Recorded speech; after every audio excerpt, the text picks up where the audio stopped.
Soeharto kan sudah berapa tahun ya? 98 sampai 2020 lah katakanlah gitu. Itu berapa? 22. Kan sudah 20 tahunan toh? Iya. Nggak ada perubahan? Nggak ada berubah. Sampean tadi mau bilang bahwa di sini pun Iya. sekarang ini Iya. orang juga masih seperti itu. Iya.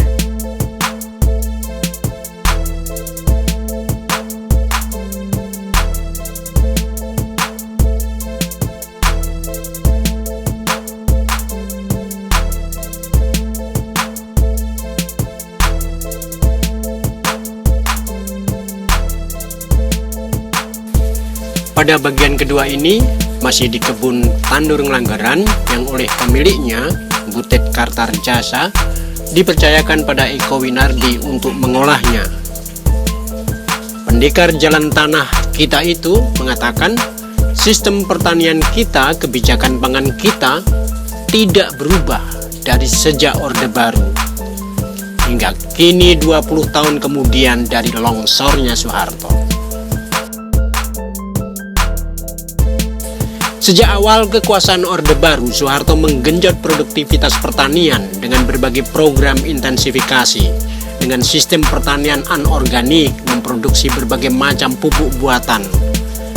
Tanaman padi dipaksa terus-menerus menghasilkan beras. Memang Indonesia pernah swasembada beras, bahkan pernah ekspor beras. Namun senyampang itu, Soeharto membunuh tanah dan air Indonesia, bukan hanya manusia. Akibatnya tanah mati, cengkar, dan untuk mengembalikan kesuburan dibutuhkan waktu tidak sebentar.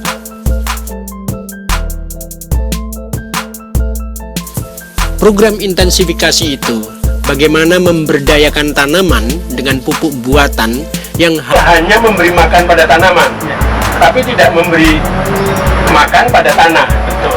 Itu yang membuat membunuh tanah cengkar, tanah mati dan sebagainya, sehingga proses untuk melakukan mengembalikan kesuburan tanah itu juga butuh waktu yang lama ya. Ya. Makanya ini kebun ini dikonsep seperti yang saya inginkan dan Bang Butet setuju.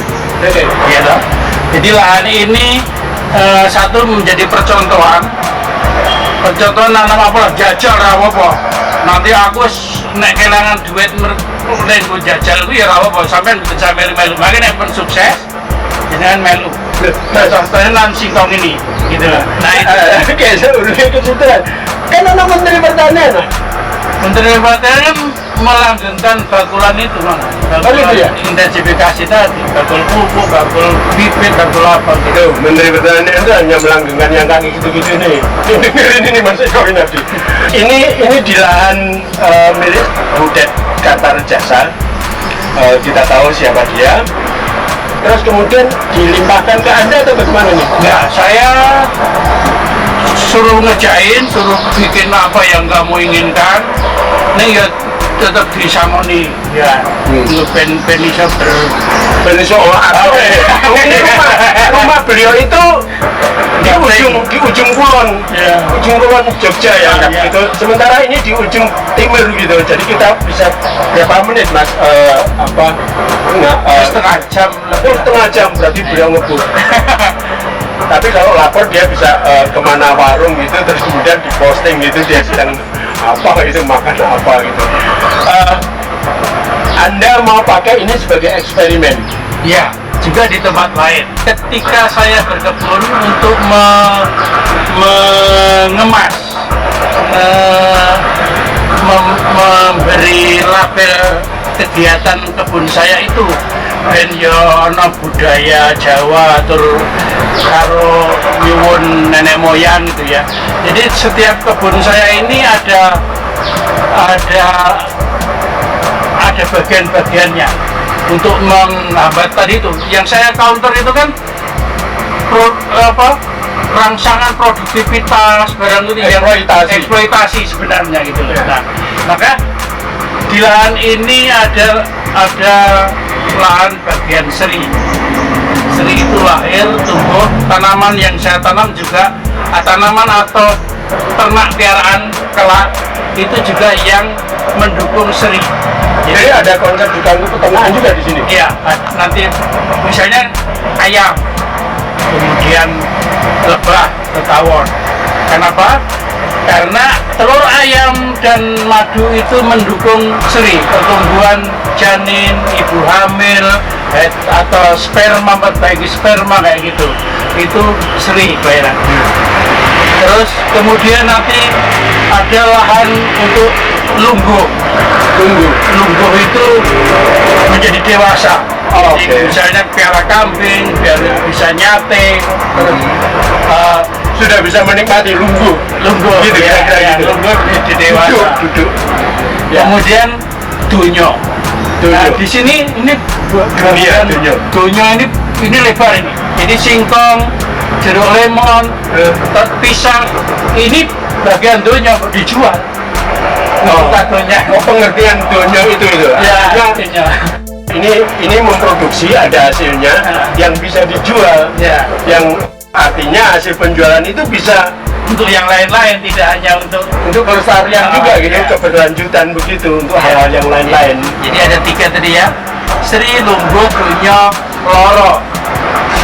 Maka saya mungkin banyak menanam empon-empon. Kenapa loro? Tidak habis dunyo terus loro. Iya, urutannya wong Loro sakit. Loro. Jadi nandur di masa pandemi ini kan ini zaman loro ini. Nah, saya nanam empon-empon. Empon-empon itu rempah-rempah herbal gitu ya, jamu-jamuan. Kemudian pati. Pati itu nanti akan saya bikin gini, kayak altar gitu, ya buat saya sembahyang dan apa. Tapi untuk tidak langsung itu yang saya bikin bukan tempat berdoa, tetapi saya bikin langgar dulu. Jadi kalau ada FPI saya punya langgar. FPI sudah dilarang. Jadi tadi urutannya tadi sampai ke dunyo, kemudian loro, terus ke pati. Pati itu mati, meninggal. Juga nanam delingo, bengle misalnya. Delingo, bengle. Terus apa lagi?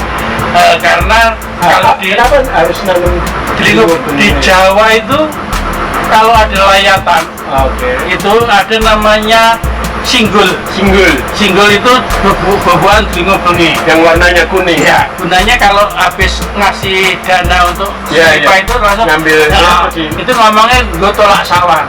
Sebenarnya sebelum ada pandemi, sebelum nyuruh cuci tangan pakai sabun, dulu itu mbak-mbak ada yang ngomong sawan. Nah, virus itu kan, corona ini kan kayak sawan. Jadi konsep Anda atau spirit Anda adalah menolak segala bentuk eksploitasi, terus keseimbangan. Kenapa 5 tadi kan keseimbangan? Itu apa saja kan burung donyo. 5 tadi apa saja tadi? Sri itu kelahiran, selamat datang. Maka saya menanam katu, kelor, kemudian piara ayam untuk diambil telurnya, piara lebah, kayak gitu. Terus kemudian dari lungguh itu ya yang kekuatan, kekuatan madu juga, tapi juga telur ayam juga, tapi tambahin daging kambing kan. Terus kemudian yang ketiga Dunyo ini lahan ini mendapat lahan yang luas. Dunyo itu memang supaya bisa menghidupi kebun ini juga. Dan dunyo itu memberikan fasilitas, memberikan output, produk dan sebagainya begitu, yang bisa dinikmati sebetulnya. Tapi terus kemudian yang keempat loro. Jadi kalau misalnya dunyonya awut-awutan, ngawur-ngawuran bisa sampai loro. Iya. Dan jangan gemagah, jangan gemagah. Waktu nang kanan saya ini misalnya dunyo ngono iki, jangan gemagah. Kowe yang bakal nglakoni loro lan mati. Terakhirnya mati. Sebelum mati ada tadi Mas Eko bilang itu ada batu terus mau dibikin tempat berdoa apa saja gitu. Nah sebelum berdoa dia bikin langgar supaya kalau ada istilah dilanggar itu bukan berarti diterjang.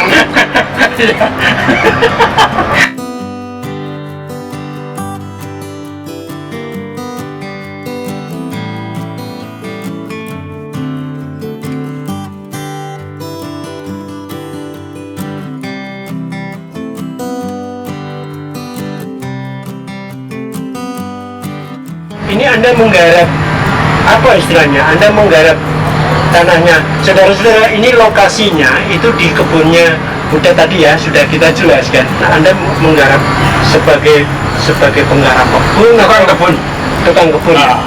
Istilahnya tukang kebun. Iya. Meskipun luas ini Tukang kebun. tukang kebun ya. Jadi kalau menyebut Anda itu apa? Tukang kebun. Bukan teater apa gitu. Tukang kebun.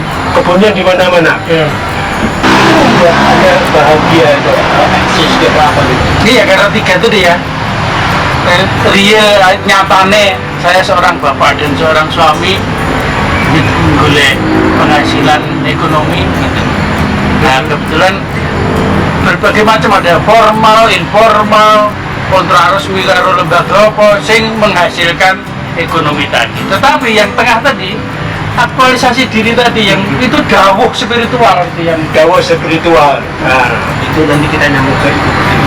Mas, kalau kaitannya dengan persoalan pandemi, apa Mas ada yang Anda khawatirkan tidak tentang pandemi ini? karena saya mau melihat Sementara kita punya tadi empon ada segala macam. kalau lihat gejala dan perkembangan yang ada itu kan sebenarnya yang penting imunitas diri. Nah, Daya tahan tubuh gitu daya ya. tahan tubuh. Ya, berbagai macam anjuran untuk memperkuat daya tahan tubuh itu saya lakukan. Jadi ngombe empon-empon, terus olahraga, berjemur, tidur cukup, meskipun semalam kita jam piro ya, jam tengah loro nang. Iya. Tapi tidur nyenyak itu sudah dianggap tidur juga. Iya. Soal semuanya juga tidak, kalau dibilang tidak tanggap juga enggak ya. Pemerintah maksudnya. Ya repot toh.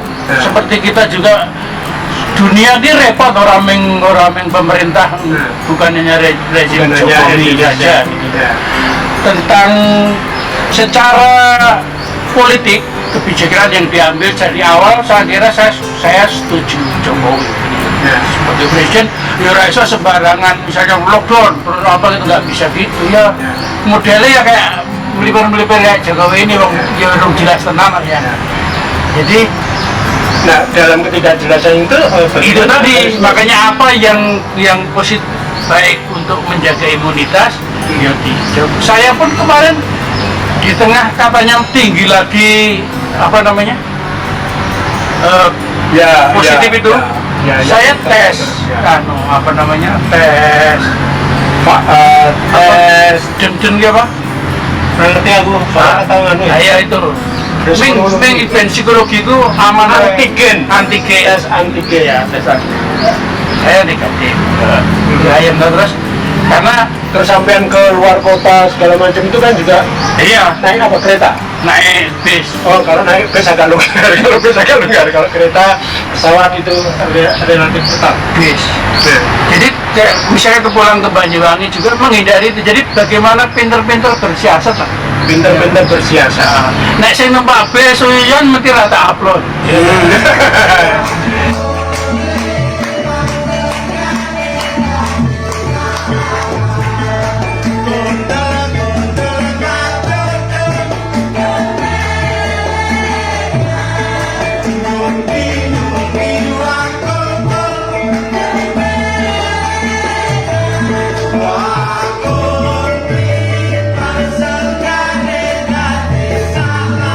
Jadi Facebook itu juga saya manai sebagai hal-hal yang positif bagi saya. Jadi good look, good news.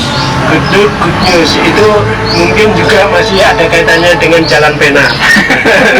Yang daripada dipenuhi para kadun. Jadi ya apa-apa yang bikin meningkatkan imunitas Dan kita kaya sebetulnya, tanaman kita kaya. Mas Eko. Nah, pertanyaan saya itu kan, sampean ini siapa? Terus kemudian apa? mempunyai spirit atau mempunyai apa ya, daya juang yang begitu rupa untuk mengajak masyarakat ini melihat kembali ke dalam nilai-nilai yang tumbuh di tanah ini, nilai-nilai dari leluhurnya, dengan bagaimana alam itu dipelihara, tidak dieksploitasi dan sebagainya. Dan sebetulnya itu sudah ada yang merumuskan. Saya setidaknya bingung, makanya saya sebut saja ngawur, beliau itu petani freelance gitu, karena sebagai pribadi tidak punya lahan di mana-mana, tapi dia itu, saya sebut di awal tadi, tebaunya itu luas banget. Itu apa Pak? Kalau Musashi itu disebutnya memakai jalan pedang. Musashi, jalan pedang, itu novel Jepang. Ya. Terus Simon, guru saya, menganjurkan jalan pena. Musashi jalan pedang. Kalau Simon yang dimaksud adalah Simon Holland Tambunan. Beliau dulu adalah aktivis teater di teater dinasti pada tahun dekade 80-an. Terus kemudian menjadi fasilitator pertanian. Itu adalah guru apa nih Mas? Guru spiritual. Eko Winardi. Ya, terus saya memilih jalan tanah. Jalan tanah itu jalan bukan kayak aspal ya, permanen, nggak bisa partisipatif, nggak bisa masyarakat dandani. Saya milih jalan tanah. Jalan tanah itu bukan bertani menyuburkan tanaman atau memilih tanaman kemudian memberi pupuk, tapi memperbaiki tanah kita ini yang sudah rusak, entah oleh revolusi hijau, entah oleh terbunuhnya adat kebiasaan kita. Maka saya akan bercocok tanam atau berkebun atau bersawah dengan memprioritaskan jalan tanah. Jadi mengajak matahari, mengajak jasad-jasad nenek yang ada itu, marilah jalan tanah. Saya nantinya kelak tidak akan mencangkul, karena mencangkul itu akan melukai bukan tanah tapi cacing, jasad nenek apa. Jadi kita akan menciptakan lahan yang seluas-luasnya itu. Kemudian yang dawuh siapa? Jelas nggak ada itu. Hanya ya saya terjadinya pengen mengajak gitu, kalau ada orang, ada teman yang kebetulan punya lahan, punya dana, kemudian saya ajak teman-teman untuk bisa kerennya melakukan penyadaran ya atas bahwa lingkungan kita ini tidak baik-baik saja. Sekali lagi. Ya, jadi ada beliau membuat semacam 3 periodisasi. Kalau Musashi itu dengan jalan pedang itu mungkin maksudnya jalan perang atau apa gitu ya. Jadi kuat-kuatan siapa nih yang punya konsep yang kuat-kuatan. Tapi guru beliau itu Simon Hati itu mengajarkan tentang jalan pena, konsep dengan literasi atau apa saya tidak tahu. Terus kemudian beliau merumuskan tentang jalan tanah. Tetapi pertanyaan saya pada saudara Eko Winardi, yang pertanyaan yang eksistensial, sampean itu terhidupnya bagaimana? Ya kebetulan ya, seperti tujuan rencana saya itu, ada temen, ada rezeki Gusti Allah antara temen itu. Jadi ya macam-macam, ada yang saya dibayar per proyek, ada yang dibayar agak lama atau apa gitu. Jadi hidupnya gitu, karena memang saya sembuyane itu aktivitas saya ini menjalani sisa umur ini itu ya. Sisa umurnya berapa ya? Saya 57. Sisanya berapa? Ya, sisanya mau kita ambil, saya mau ambil yang banyak. Kalau kita hidup sehat, insya Allah kan banyak, tapi Ya. sak kelebelian jiko awet. Nah, Ya. ini beraktivitas yang bisa mencukupi karena sebagai tanggung jawab sosial saya punya anak dan istri, jadi mencukupi itu. Jadi Maaf, anak istri di Banyuwangi. Di Banyuwangi. Iya. Anak istrinya di Banyuwangi. Beliau itu mundar-mandir kemana-mana. Jadi kalau ketemu keluarga berapa? yang enggak tentu. Ya. Ya. Jadi itu tanggung jawab sosial dan moral. Ya. Orang udah dicap sebagai seorang bapak suami gitu harus punya tanggung jawab kepada istri dan anak. Oke. Kemudian yang kedua, aktivitas saya itu bisa mengaktualisasi diri. Nah itu mungkin dawuh dalam arti spiritualnya itu, Mas. Aktualisasi diri. Jadi itu yang pertanyaan Mas, siapa sih yang nyuruh, siapa yang mungkin dawuh itu.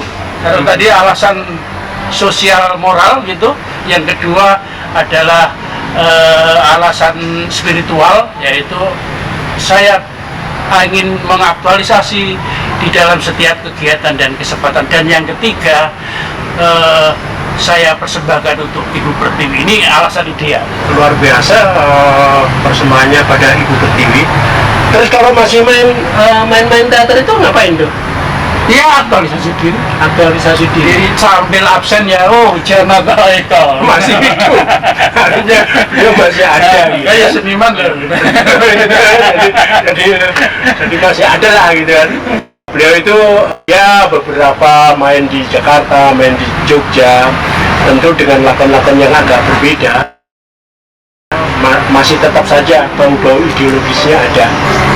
Tadi kan Mas Eko mengatakan ada begitu banyak eksploitasi, entah itu yang namanya intensifikasi dengan pupuk buatan dan sebagainya. Terus kemudian Mas Eko pengen mengajak kembali gitu, kita itu punya kekayaan, punya ajaran-ajaran dari leluhur tentang teknologi bercocok tanam yang lebih sustainable gitu, yang lebih akrab dengan lingkungan, kaitannya dengan apa yang sampean tadi juga mengatakan, Pak Menteri kita itu juga ikut-ikutan dalam hal itu, dalam eksploitasi Ya. pertanian ya. Ya, siapa Menteri Pertanian yang itu kan malah juragan pupuk terus memang.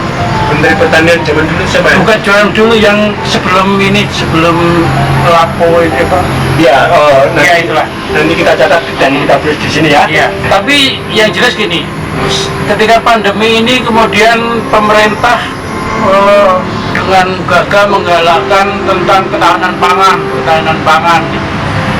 Jadi ketahanan pangan itu ukurannya itu kalau bisa nanam sendiri, ini orang yang kritis itu tidak impor beras atau impor gandum atau impor pangan lainnya gitu.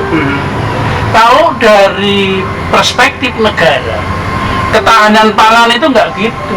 Yang penting ada tersedia masyarakat ayam, ono bahane. Oh, ora peduli saka impor atau apa. Jadi sudah benar konsep ketahanan pangan kok ada impor gitu tidak bisa lawan katanya. Iya. Ketahanan pangan kok nganggo impor, bukan itu. Gitu loh.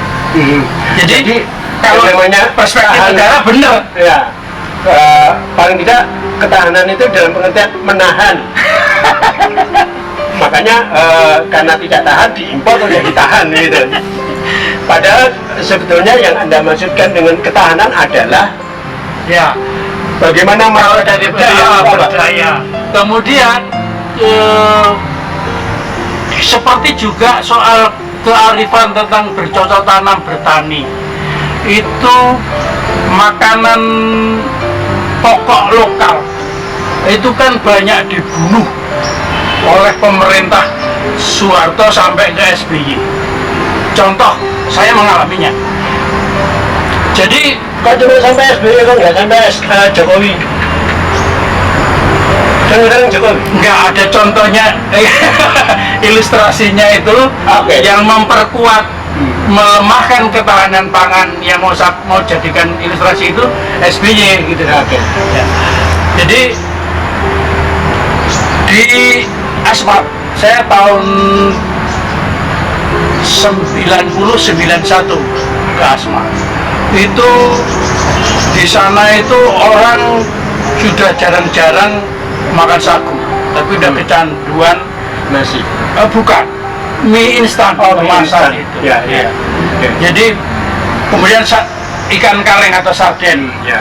Padahal namanya ikan Ikan di itu, Asmat itu tinggal ciduk, tinggal udang ciduk, segede, saudara-saudara. bener gede-gede ini udang, tinggal ciduk.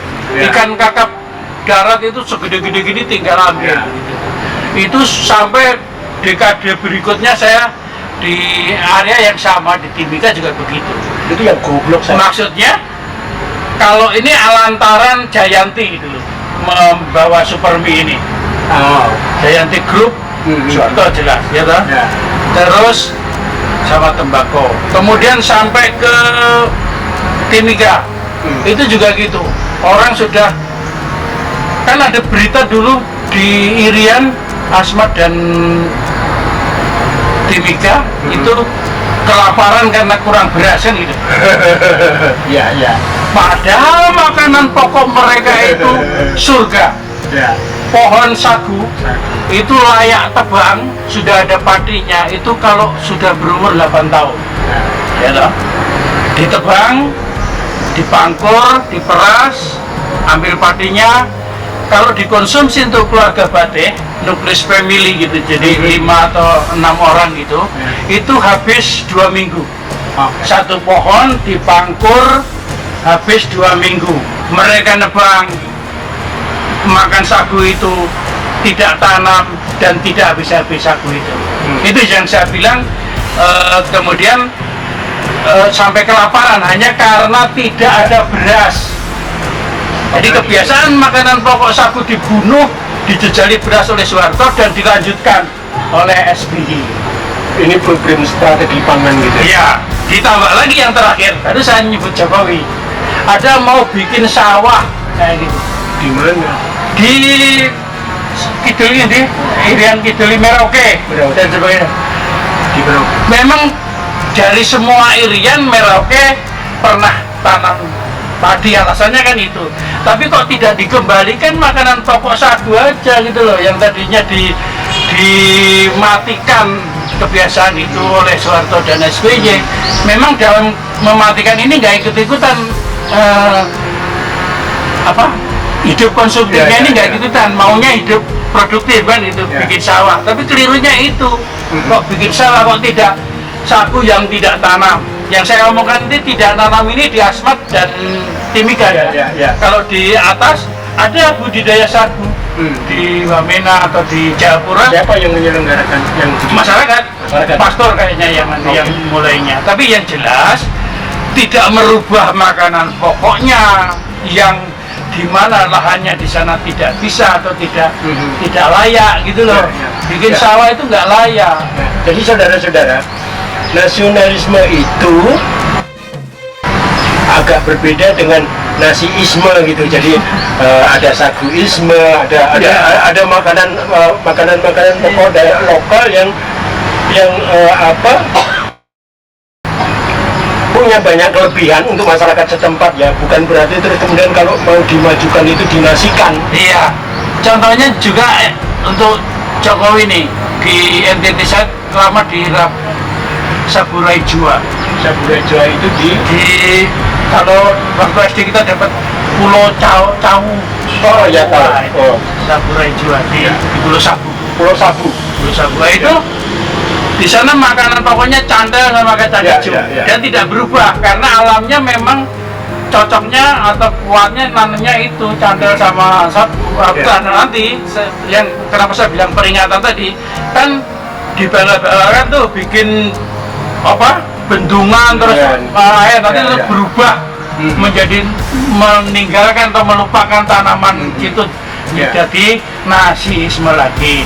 Ini peringatan aja. Kalau memang sesuai nggak apa-apa sih, tapi kalau terus melupakan itu gara-gara udah bikin bendungan ya. Kira-kira begitu obrolan kita. Saya mampir di perkebunan Tandur Agro di Nganggeran, Tandur Agro Nganggeran.